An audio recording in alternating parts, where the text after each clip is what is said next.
Again, here we go. Now that we have come off of one of the greatest Christian celebrations, if not the grandest of them all, Easter, we continue our journeys to pay increased attention to the way that Jesus wants us to live.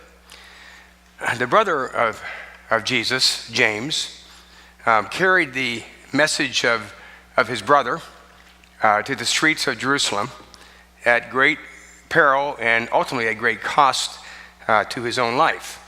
He lost it. But in James' testimony throughout his letter in the New Testament, we discover some of the key identities of Jesus. One of the clear advantages of James is that we have a bloodline going here. If we want to become more like Christ in our own lives, James is a great piece of the New Testament to concentrate on, along with key passages throughout the Gospels and the letters of Paul. James leaves us with the impression that faith without deeds is quite dead. Now, as Protestants, we have always been taught that we are saved by faith and not by works. One of the staples of Paul's doctrines throughout his letters. But we know that the natural consequences of genuine faith is good works. If your faith is true and genuine, then you will naturally, want to serve others. And we serve others by how we treat one another and by what we do for one another. This is the way that we become more like Christ. Now, for the purpose of this communion meditation this morning, on this Sunday after Easter, let's look at certain ways we can become more like Jesus and have our attitudes reflect the spirit and character of him. Let's start with, for instance, do not judge, or you too will be judged. For in the same way you judge others, you will be judged, in Matthew, the 7th chapter. This seems to be one of the fervent temptations of life, is to pass judgment on someone else. Jesus never said that we could not judge another person's behavior, but he never said it was okay to judge the person. In other words, one doesn't overlook a deed that has been injurious to others, but one should never stop, loving the person. When Jesus implied in his statement, how can you criticize the speck in your brother's eye when you have a log in your own eye? He meant you and I have our own shortcomings and deficiencies too, so we are not in a position to cast judgment on another person, lest we be judged by God for doing so. This is one way to become just like Christ. Do not judge the other person. Jesus also said, you have heard that it was said, an eye for an eye and a tooth for a tooth. But I say unto you, if someone strikes you on the right cheek, turn to him the other cheek also. Now, of course, Jesus doesn't mean this literally. If someone clobbers you on the right side, you're not going to give him your left side so he can clobber you there too.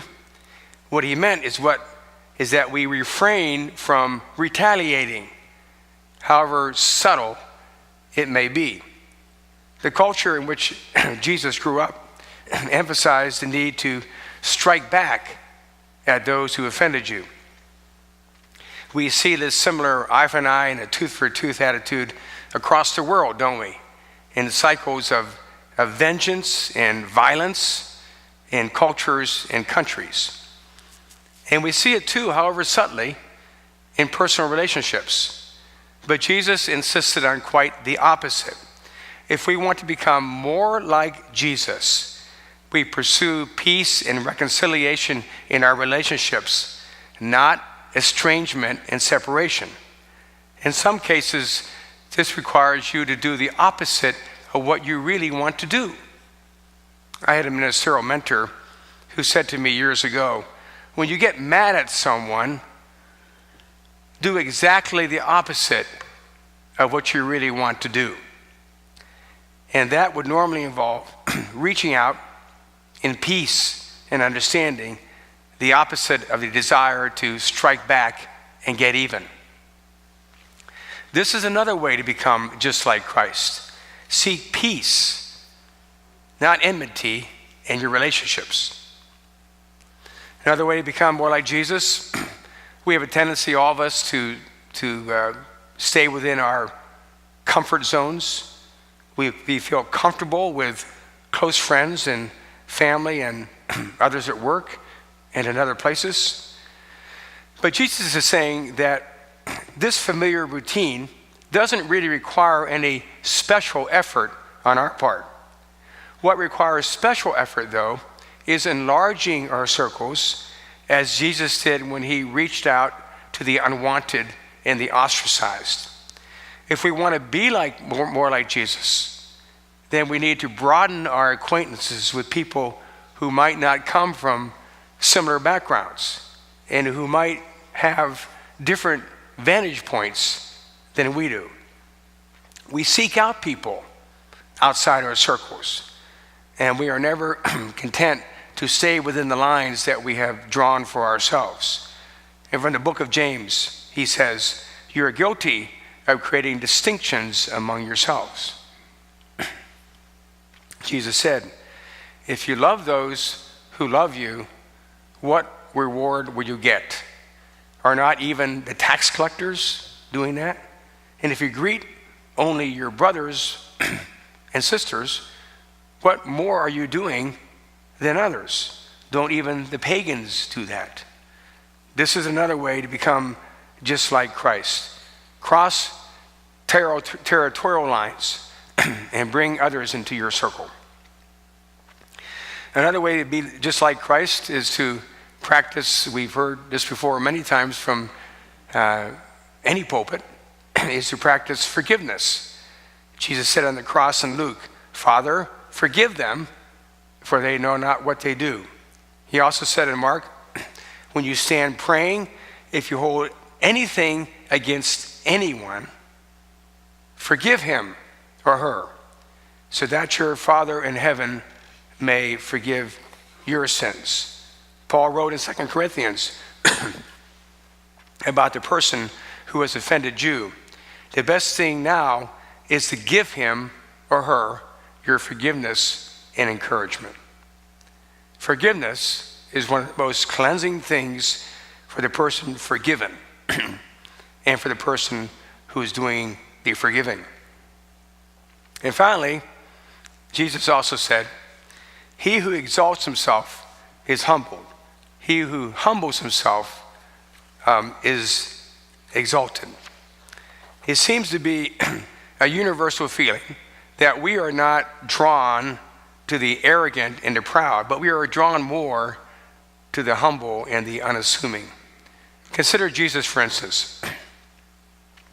He dies in the most brutal of fashions, and then the stone rolls away and he rises from the dead. And then he is mistaken for a simple gardener after his resurrection. There was no chorus of angels surrounding him. There were no trumpet blasts announcing his resurrection. He looked like just another person there in the garden next to the empty tomb. The Economist magazine last week reported on the passing of 101-year-old banker and philanthropist David Rockefeller, whose father, John Rockefeller, founded and started Standard Oil and built it into an incredible business empire, as we know. But his renown and his reputation never stopped him returning to his religious roots. He always gave a 10% of his income to his local church. And then a generation later, his son David, the one who just died, would learn that Great wealth conferred responsibility, said the magazine. So in all humility, he would climb the cabbage-reeking stairways in New York tenement buildings every year to deliver Thanksgiving baskets. Simon and Garfunkel sang in their song, Sound of Silence. The words of the prophet are written on the subway halls and in the tenement halls. Keeping life in perspective, keeping some form of humility, knowing that life will go on the day that you leave this earth. The 20th century British playwright and essayist T.S. Eliot, in his poem Ash Wednesday, included in the lines, "Teach us to care and not to care." That is, we should view our caring as loving and purposeful and meaningful, but at the same time knowing that everything won't come crashing down if I alone just stop caring and loving. In other words, not everything depends on me.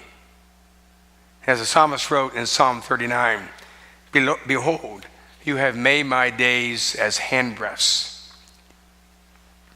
One of my friends, a pastor in New York City, wrote recently about the renowned Swiss theologian, the late Karl Barth, writer of the voluminous Church Dogmatics, which was one volume after another.